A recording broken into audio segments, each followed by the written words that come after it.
Hello, everybody.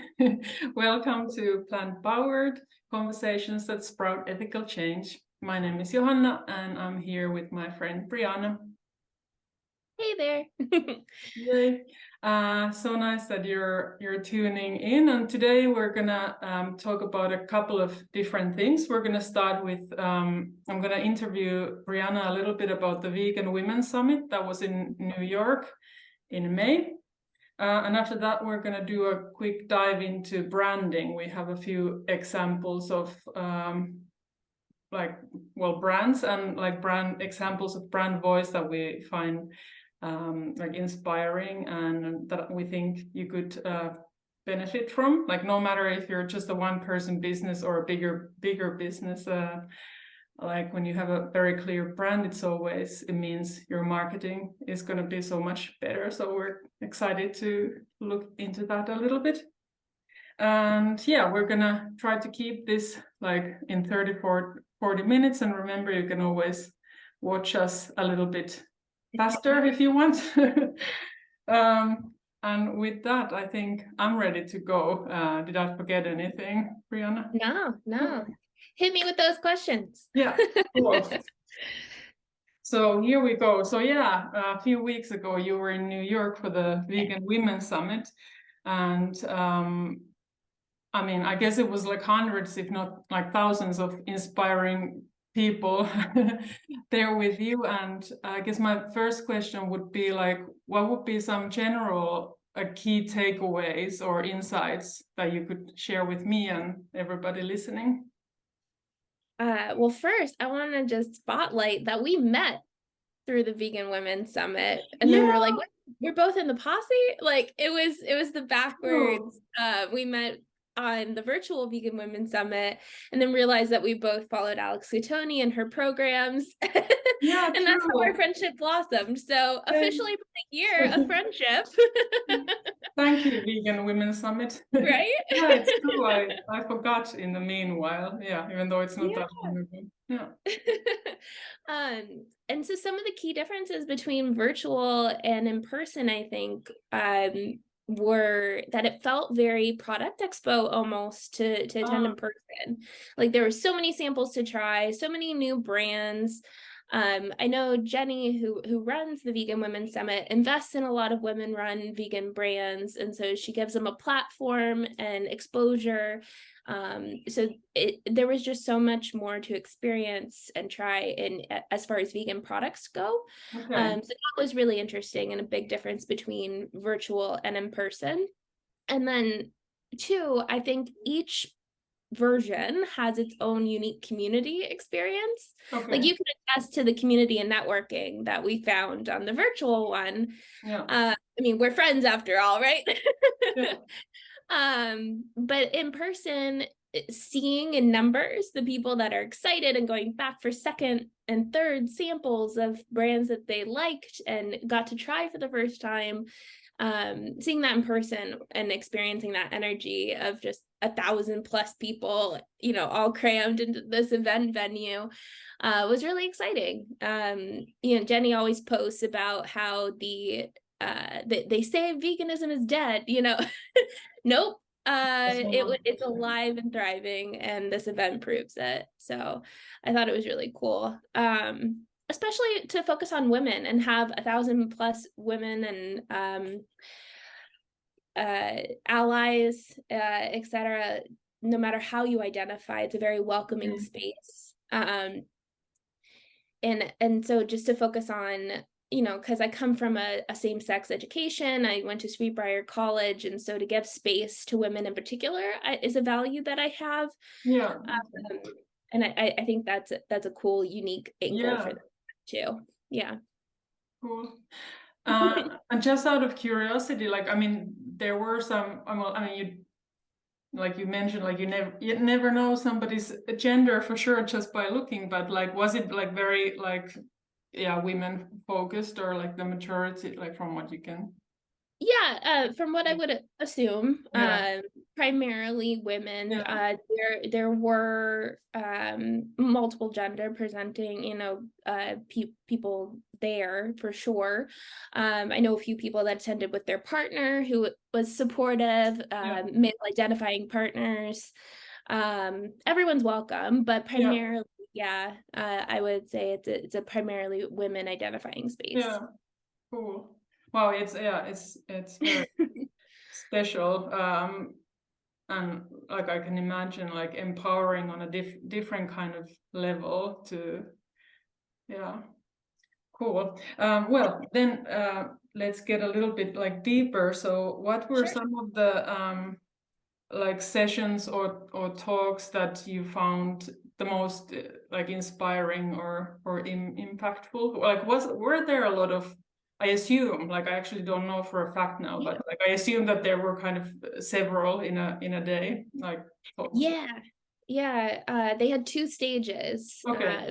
set up that were running at the same time, with talks pretty consistently. I think the largest break was during lunch, and then they had that top chef competition. Okay. That was the focus during that block of time. But other than that, they were pretty much running both stages. So there were a lot of talks. Um, I'm trying to think. I mean, everyone loves Miyoko in this movement, especially as Yeah. a vegan woman. So she opened the main stage. I believe she's even a co-host of the event, but yeah, always great to hear from her, especially given all the controversy with the Miyoko brand Yeah. and departure from it. To hear straight from her that she is excited about the future and what's next for her is reassuring to a lot of people that really support her and want the best for her, and want to make sure that she's not being done dirty, so to speak, Yeah. in the business world. So she gave a lot of reassurance and motivation to continue despite what happened. And then, let's see, Jenny brought a surprise guest. Marielle Williamson is a teen from LA that's actually suing her school district because they Oh. didn't want her to talk about the impacts of dairy in Whoa. school. Yeah. So like a First Amendment issue here in the United States, freedom of speech. Yeah. And so Jenny flew her in to come and talk about her lawsuit in between sessions. And that's really inspiring, Wow. honestly, to hear the next generation stand up and say, absolutely not. No, I need to talk about this and I can. And I'm actually going to go as far as taking legal action to do so. Really, really cool to see. So that was really inspiring. And then I think the next chunk of speeches that really spoke to me were about the Black experience or about people of color in veganism and in the vegan movement, which obviously I have not experienced. And so to hear what it's been like for people of other cultures and other communities was really impactful for me too.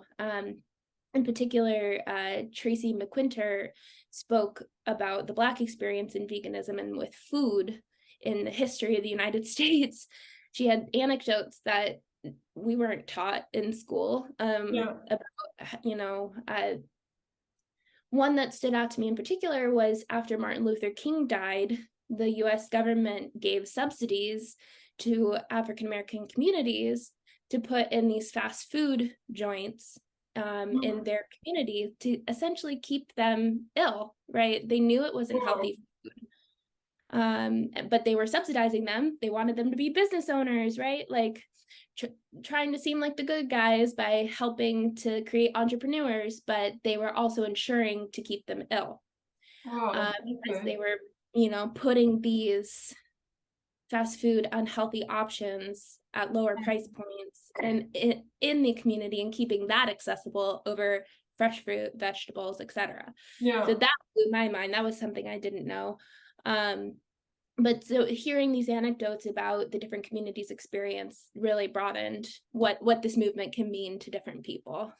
Wow, that's really powerful. And I mean, this is actually one topic that I would love to understand better because Sure. like coming from like Finland and Europe, like how to put it into words, that I've understood that in the States, like the kind of food that you actually have access to, it can be like so much connected to where you live, and like what are the like food options, supermarkets, restaurants like near you, and that I've understood that it can be like very, very extreme, like the differences, and it's really difficult for me to understand. Because like at least in Finland, it's like there's like a couple of food like like supermarkets that basically share the monopoly. So it's like you have all the same like stores and the same food, like no matter where you are. So wow, that's really interesting. I wanna. Yeah, I'd love to dive into that more. Better Food Foundation, who I work for as the marketing manager, one of the organizations that they're helping to incubate, is working in these lower income communities where primarily it's people of color, and sometimes their only option is like a Dollar Tree, a convenience store, right, where there's a small grocery section. And they're trying to get non-dairy options in these stores, and they've had so much pushback, so much trouble getting non-dairy options. But Black people primarily are lactose intolerant.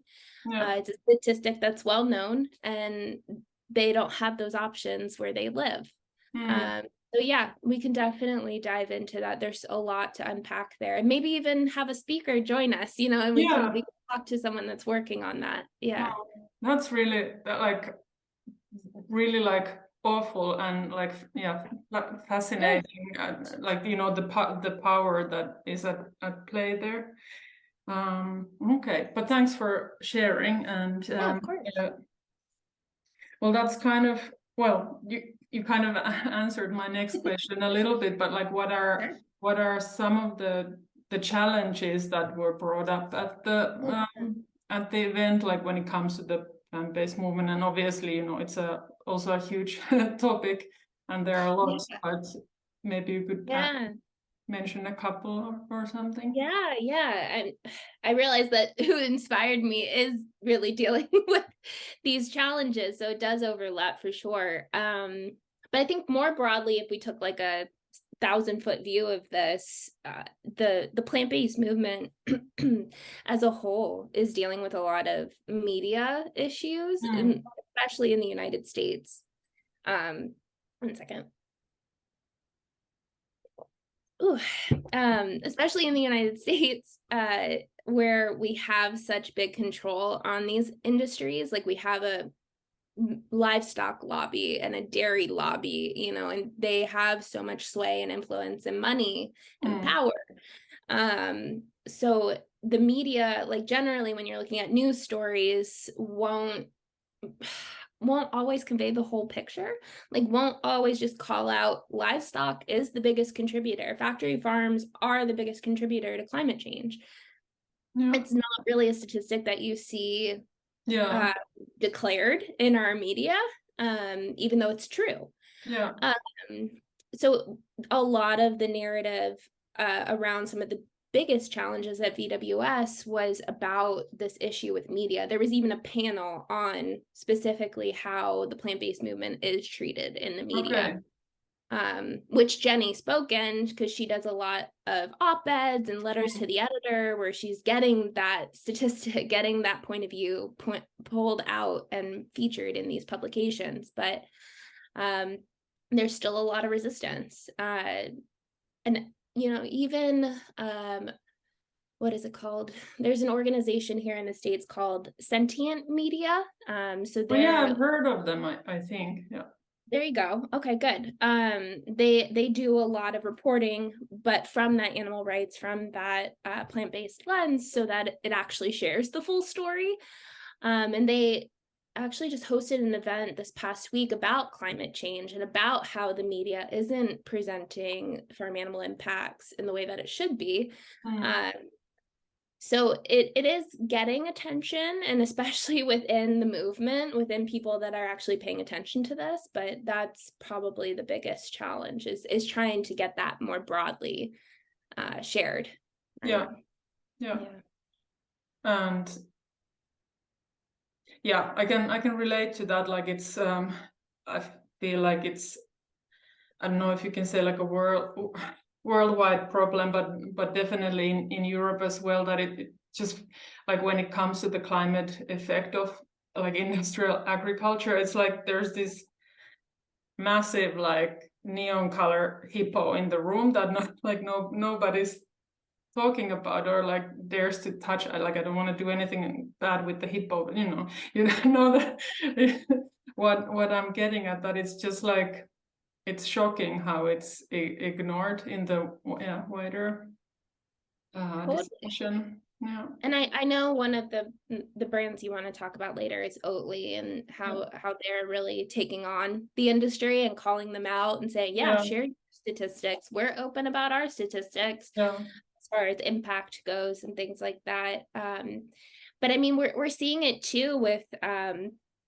Got Milk, that like big brand from the 80s or 90s when I'm not sure when it first ran, but that slogan is making a comeback. In the States, we just had 2 celebrities post big campaigns with the dairy industry.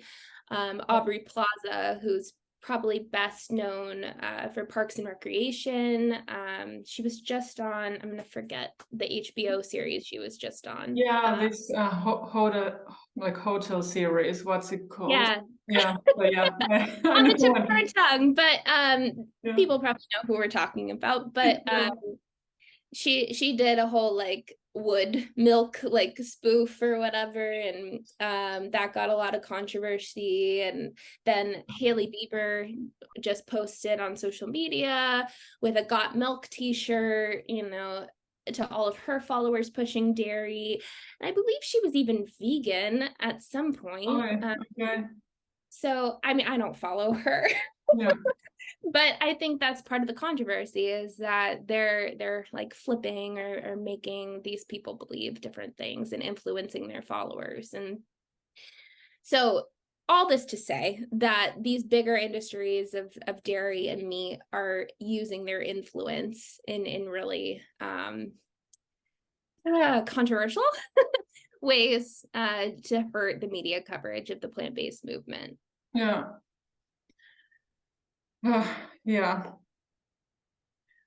Okay, well, I don't know what to say. There's not much to say other than we'll talk about Oatly and what they're doing well. So we have to keep fighting back and keep making our own brand voices, and it's true. Like, I mean, they can do, they can do what they want. Like it's not gonna stop the it's not gonna stop the like movement. So then I wanted to ask if you came across anything like surprising or like unique or especially innovative at the event. Like it could be like a campaign or brand or product or I think the product that stands out most to me was a vegan honey. Okay. It was by Melody Plant-Based Honey. Okay. And it was delicious. I very much miss honey. I did give it up. I know that's like a thing that splits the vegan community. Some still eat honey, some don't. I did give it up, and it tasted so good, and I'm so excited to find that in my grocery store. So highly recommend Melody Honey if you are also missing honey. Okay, I'm gonna go and check them out for sure, but most likely you can't get it here. But do you know, or do you remember what the main ingredient was, or what it was? No, but I will post it in the comments of our video. Out of curiosity. Cool. Okay, and then I have like a couple of more questions. So one is that if you could say anything in particular about the, like, since it was like the vegan women's summit, like if there's anything like when it comes to like empowering women in this movement or women in this movement and therefore like our role, like any stories or experiences that that really stood out, or I think generally it's the community. It's the space, giving the platform to women founders, holding the space for an event like this to happen, bringing so many women, people together. I mean, the organization that I work for ended up being the coffee sponsor of what our campaign did, called Default Veg. So we also worked a little behind the scenes setting that up, and the camaraderie between the different brands that were there, the different reps, the different staff members, etc. Everyone was so supportive, and so there was just a community aspect of networking in that way. And having the space for that many women to come together. I think it's special. I think that's the main thing to empower women, is to show us that we're not alone.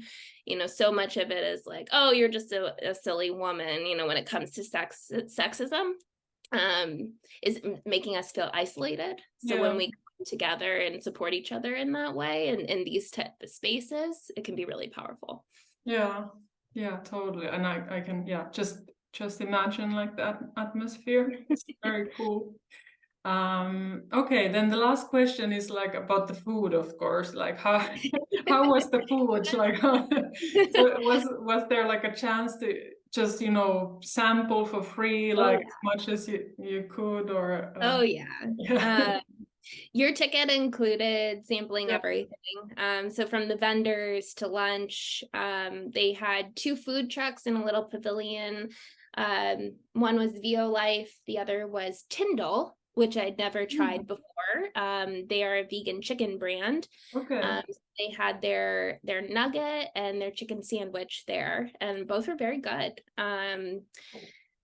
And VO Life was, of course, delicious. I love VO Life. Then Impossible, we shared our little space with for the coffee, and then Impossible had breakfast and lunch options, meals, not just samples.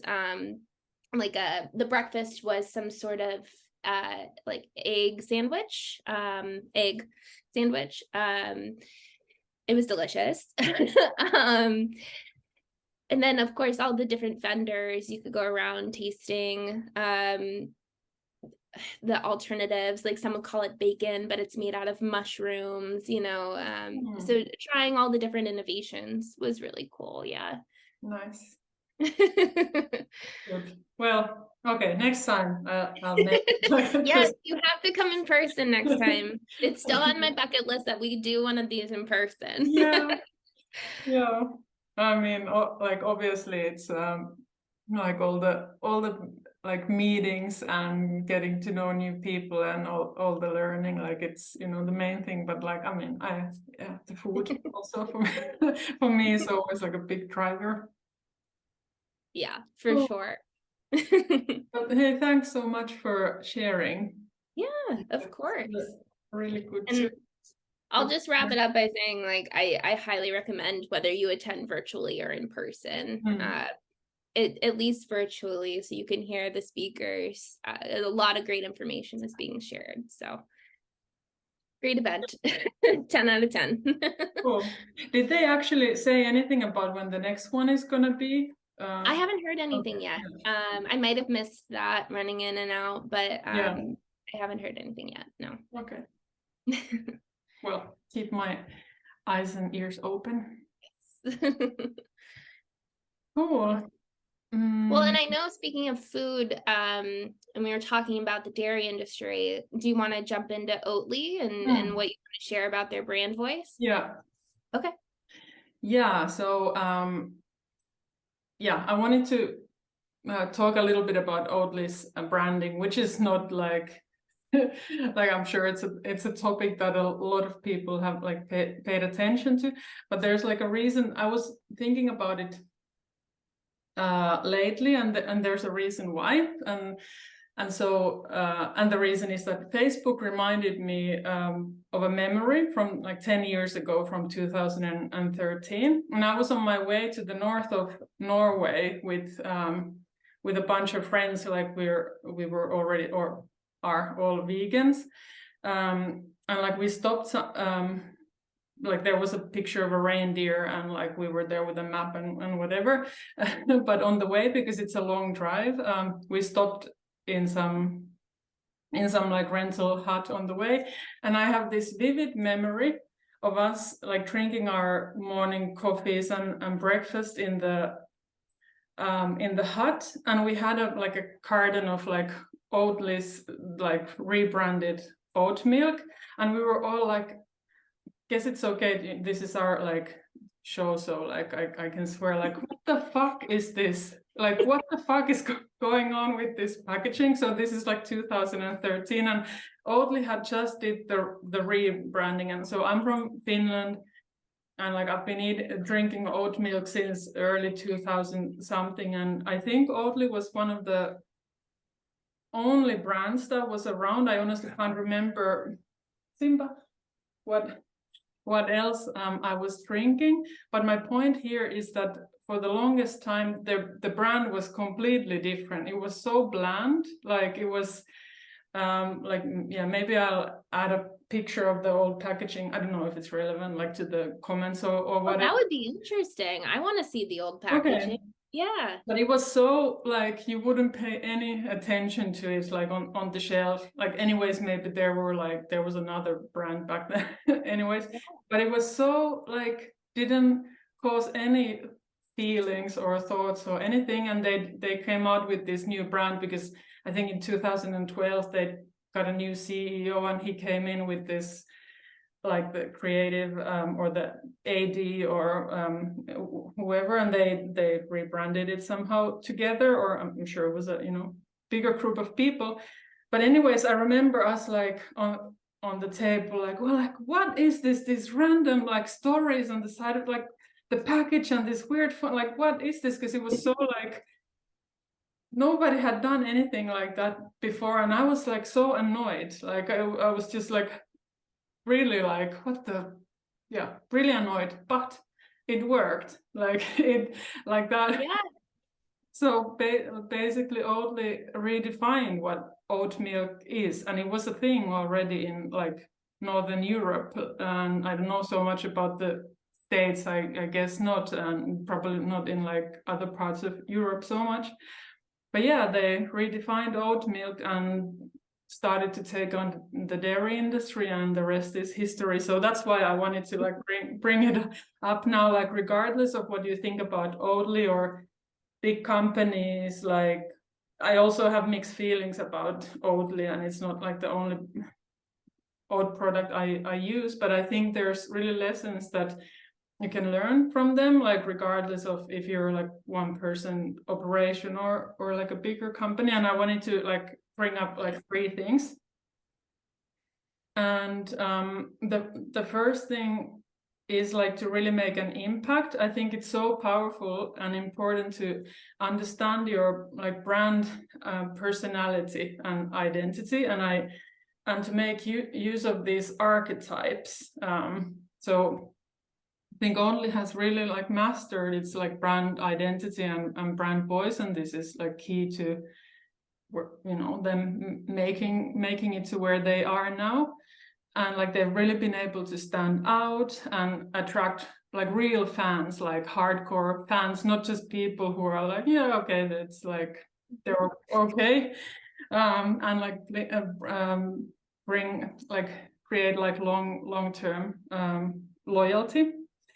And I think it especially this like making use of or understanding these archetypes is one of the reasons. And so like for those who don't know these archetypes, like I gotta say I also didn't know about them just a while ago. But so Carl Jung, like he identified these 12 archetypes back in the day, and you can see them in literature and in films, but also in brands.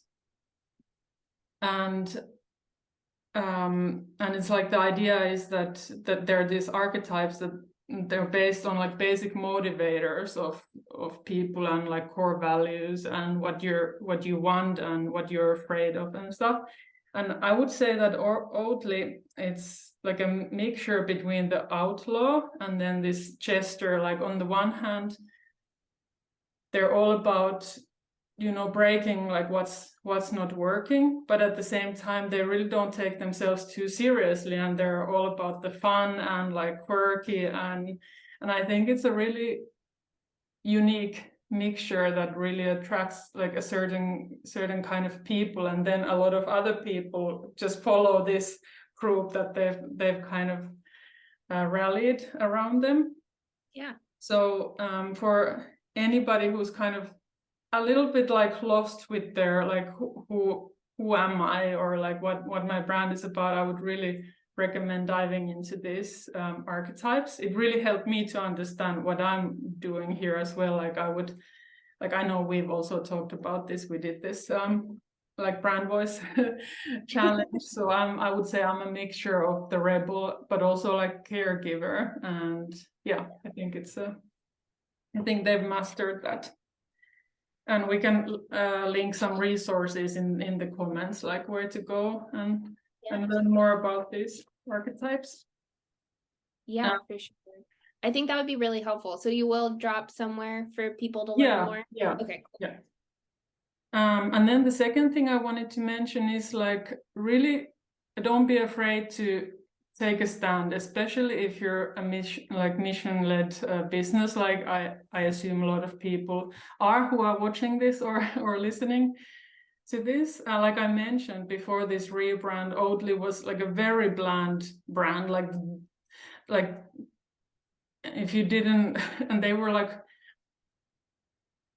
their focus was more on the like health benefits of oats, and you didn't really know them unless you were maybe like lactose intolerant and living in the Nordic countries, but or like vegan like me. But then after the rebrand, they became something like an activist brand, or like this outlaw, and really like made it their mission to like take on the dairy industry and really challenge them about like sustainability and climate like emissions, like you also mentioned. And this, it's like it's very clear in their like visual branding, but also their messaging, like that they're not just selling products, but they're kind of initiating this broader debate in the like sustainability in the food system. And that's so good. That's like, let's just pause on that for a second, because I don't want people to skip over what you just said. Like they're not just selling product, they're selling their mission. And I feel like that's something that a lot of like startups or smaller businesses, they get so focused on their product and what their product can do, all this like left brain features. People buy with their emotions. Like when you go shopping, you buy like what makes you feel good and clothes. You buy like your favorite foods for the week. People buy with their emotions. And so I want to hit on what you just said, and what Oatly's doing so well is selling this mission, selling what makes someone feel good about the brand, not necessarily the milk. Yeah, you get the milk, but we're really selling you this like identity of who you are by Oatly. Yeah, totally. Yeah, thank you for adding that. And really, there's this other like quote. I guess there are so many quotes around this, but I remind myself of that. Like people don't buy what you do; they buy why you do it. And like that's a good one. Yes. And like no matter what you buy, it's like you're looking for like a transformation. Like it doesn't need to be this massive thing, but like even in the oat milk, it's like you're looking for like a transformation in your personal life, but also like in the world, and on so many levels, and it's really powerful when you understand that. And it's and kind of related to that, so like I think it was in 2020 that like Oatly started almost this kind of like a milk war in Finland, and I think the same has been happening in Sweden. But they launched this campaign like focus on the Finnish milk industry, which also has, Finland has a very strong milk industry, and they like challenged the industry about a lot of the facts, actually like myths around the industry in Finland. And they actually sent like thousands of Finnish like homes this leaflet, or like a booklet where they challenge this propaganda, and it just like started this like massive like discussion in the media, Wow. and yeah, like Wait. So yeah. Oatly sent out these little mailers to Yeah, people? yeah, to like Really? some homes, really, because like there is like this is like a much it's a big topic, but the dairy industry has a very strong place in the Finnish society, and also like I think in the EU, like I hope I'm not like saying something misleading now, but that there's this like that actually the EU gives money to schools so that they give kids milk, like they Oh, yeah. subsidize it. Yeah. And this is like one of the, like a lot of people drink milk, like a lot of adults drink milk with their food in Finland. It's considered normal, and it's kind of like the milk is this kind of like a holy cow, like pun intended, not intended. And this is kind of what Oatly openly started to challenge. And of course it was like, yeah, huge thing. And the end result is that for sure you're going to piss like some people, but polarity actually means like popularity also. Like those people who believe in your mission, they most likely they're going to root for you even more. And as any like marketer knows, like your loyal fans, they're the ones you should focus on anyways. Ah, such another juicy nugget. You're just dropping all of this like awesome facts here about marketing. So, and I want to focus on that one too and call it out, like, because people are so worried about alienating people when it comes to marketing, you know, especially with the clients that I work with in the nonprofiting space. They're like, oh, I mean, that could be a potential supporter. We can't take that stand. You know, in some cases with funding in the nonprofit space, I understand it. But to your point, like those raving fans want you to take a stand. They want you to separate yourself. And the more specific you get, the more successful your brand is. And it seems counterintuitive because we want to appeal to everybody, but then you appeal to nobody. So I just want to emphasize that because that's such an important branding trick. Great advice. Yeah. Thank you. Yeah, it's not like I came up with it. I'm just No, but I'm glad you brought it up in this context. You know, and who you're speaking to with these like recordings, you know, I want to make sure that they hear that. And yeah, so then I get to my like third point, and that's like focusing on community. And it's a kind of related to what was already said or what I said before, like that today people want to feel like that they're part of something bigger and not just like customers at the end of this like transactional relationship. And I think Oatly has mastered this aspect also really well. Like they talk to you, like when you look at their brand voice, like they talk to you in this very like human to human way, which makes them like much more relatable.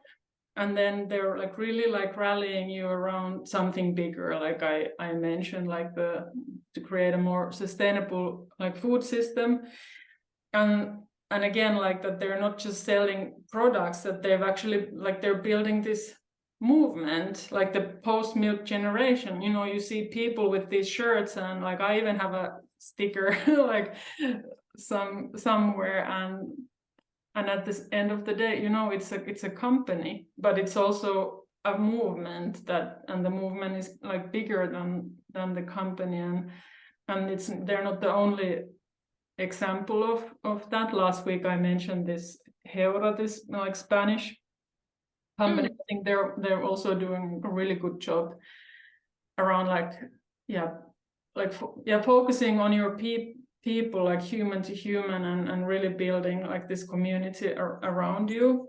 And like just like a tiny addition, like considering what a big brand is, I think Oatly also has a really good like social media presence, and I think they really try their best to answer people, like from what I've seen, that they take like the critique and the comments and try to respond, and that they are there for people. Yeah. So, yeah, so that was like a few things I wanted to mention, and I really love hope that. You dropped so much great advice for people that are, thinking of revamping their marketing, or maybe you're just starting up, whatever it is. Like, that was a mini masterclass. I'm so glad that you dissected Oatly in that way. Like you said, so much to learn. Absolutely. Yeah. Cool. And yeah, now over to you. I think you also have some juicy nuggets. Well, I hope so. Yeah, I wanted to talk about a few nonprofits that are also, appealing to different audiences in kind of unique ways. So in the US, I'm sure everyone is aware at this point, the abortion rights issue is a very hot topic. And there are a couple organizations that are handling their marketing in very unique ways that is driving attention and awareness to the issue. And I think there's a lot to learn and tricks that we can bring to the vegan and animal rights movement. So the two organizations are Abortion Front and Women's March. Abortion Front, specifically on Instagram, I love their content because they use humor for a very serious issue. And it speaks in a voice and to a particular customer avatar that is concerned about these issues, is frustrated, is at the end of her rope, but they are bringing them in with humor. They're saying different commentary on public events, in politics, in legislation, in the courts, what have you. They bring humor into it, and they're identifying with their supporters and saying, you're pulling your hair out, we are too. And they make fun of it and bring them in, because so much in nonprofit work can feel so heavy. I think we've talked about those Sarah McLachlan commercials, where everyone changes the channel because it's just a bunch of really sad looking dogs and very sad music. And that's another point about nonprofit marketing, is that variety, right, helps nurture your audience and keeps them with you. Like, yes, there is a time and place for like the sad stories, the losses, the issue itself, the pain points, and really breaking that down and educating about what's happening and showing people what's happening. But there is such thing as compassion fatigue as well, and especially in the nonprofit space of, is my $5 a month actually going to save that dog's life? Or are you just showing me a dog that's already dead and asking me for money? Like, to be completely blunt, that's where people get when you only show them pain, pain, pain, pain. So what I really like about what Abortion Front does is they meet you with humor. It shakes up the space of like, yeah, we don't have rights anymore. That sucks. You can't get abortion care in your state. That sucks. Oh, your friend died. That sucks. No, they're meeting you with humor. They're bringing in people. They're educating in a way that disarms people. And so I think a lot of, particularly animal rights organizations that are dealing with death, dealing with pain, very, very sad issues, could learn something. It doesn't have to be humor. That goes to your brand voice, like you were talking about in your are you a jester? Like, you don't have to be a jester in your brand. But I think there are different ways to nurture and offer levity. It doesn't always have to be a win, because sometimes there aren't any wins, but there are ways to reframe your messaging so it's not always end of the world level. And Women's March does a great job of that too. They use humor in a less direct way, I'd say, than Abortion Front does. Women's March, particularly with their emails, they ran a campaign for porta potties at the marches. Totally unsexy topic, right? But it is necessary. Like, you have to have somewhere for these thousands of people that are coming to march for their rights to use the public restrooms. And so that's another thing that I hear from my clients of like, we just need operating costs, but that's not sexy. That's not saving someone's life. Like, a donor isn't going to want to just give to a salary. And I get it. But there are ways to frame it, talk about it, use the messaging and talk about what that means, frame it in a way that's, you know, upfront and silly. Like they put the poop emoji in some of their subject lines. Like they were upfront. They were like, guys, we need porta potties. Like there's no way around it. Like, you know, and so just own it, whatever it is. Like if you're, I tell my clients all the time, I'm like, if a printer would make the difference, say, hey, we need a printer. You'll be surprised who will come out and be like, yeah, I got you. I have a printer sitting around. Here's a printer. Or let me donate $100 for you to buy a printer.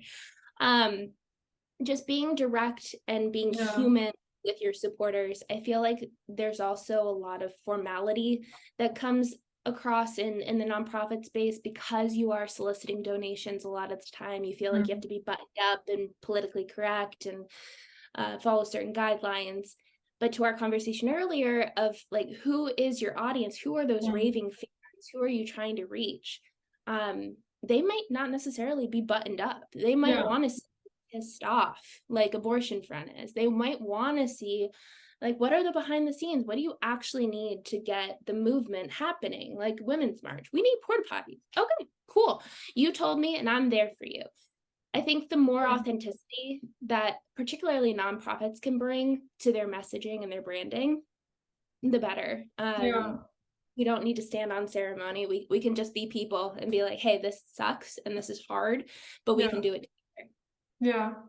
Wow, there's so much good stuff there. And like, because I don't work so much with NGOs, like I like have some experience, but yeah, that's, well, I hope everybody's really listening well, because like, yeah, like you mentioned, the compassion fade, like it's real, and it can make the